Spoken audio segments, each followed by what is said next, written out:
जी हाँ मेरे दोस्तों, फिर कोशिका और अनुवांशिकी का मैं दूसरा पार्ट लेकर आया हूँ। इसमें भी 10 सवाल का ही समावेश किया गया है। फिर देखते हैं कि इस 10 सवाल में बहुत महत्वपूर्ण सवाल सब भी है, हर परीक्षा के लिए जरूरी है। देख लेते हैं पहला सवाल से, आरएनए का संश्लेषण किससे होता है? बड़ा अच्छा सवाल है। आरएनए का संश्लेषण किससे होता है? तो डीएनए से होता है। किससे होता है? डीएनए से होता है। वनस्पतियों में जीवन होता है, इसका खोज किसने किया?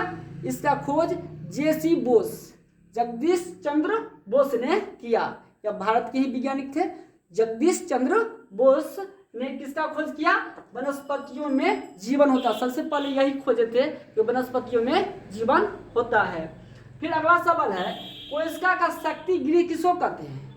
कोशिका का शक्ति गृह किसको कहते हैं? माइटोकॉन्ड्रिया को कहते हैं। किसको कहते हैं? माइटोकॉन्ड्रिया को कहते हैं। फिर अगला सवाल है,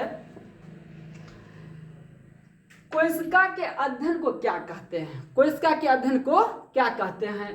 कोशिका के अध्ययन को साइटोलॉजी कहते हैं। क्या कहते हैं?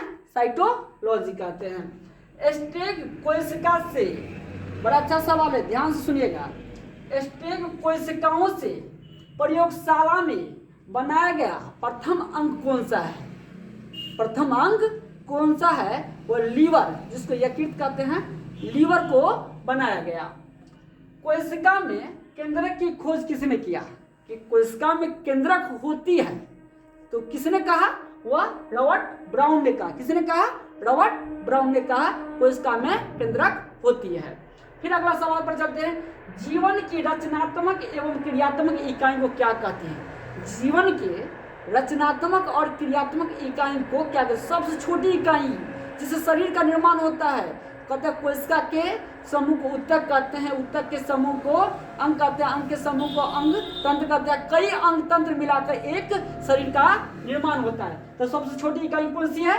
कोशिका है। डीएनए की संरचना को क्या कहते हैं? डीएनए की संरचना को क्या कहते हैं? दोहरी कुंडली कहते हैं। दोहरी कुंडली। थैलेसेमिया एक अनुवांशिक बीमारी है। थैलेसेमिया कैसी बीमारी है? अनुवांशिक बीमारी है। थैलेसेमिया एक अनुवांशिक रोग है जो किसको प्रभावित करती है? रक्त को प्रभावित करती है। वैसे तो मेरे दोस्त बहुत ऐसी बीमारी है जो अनुवांशिक बीमारी है, जो इसको माता पिता को है, पुत्र में होने की संभावना रहती है। जैसे हीमोफीलिया है, वर्णधता है, जिसको हम लोग कहते हैं कलर ब्लाइंडनेस कहते हैं। कलर ब्लाइंडनेस वाला को हरा और लाल रंग नहीं पहचान में आती है।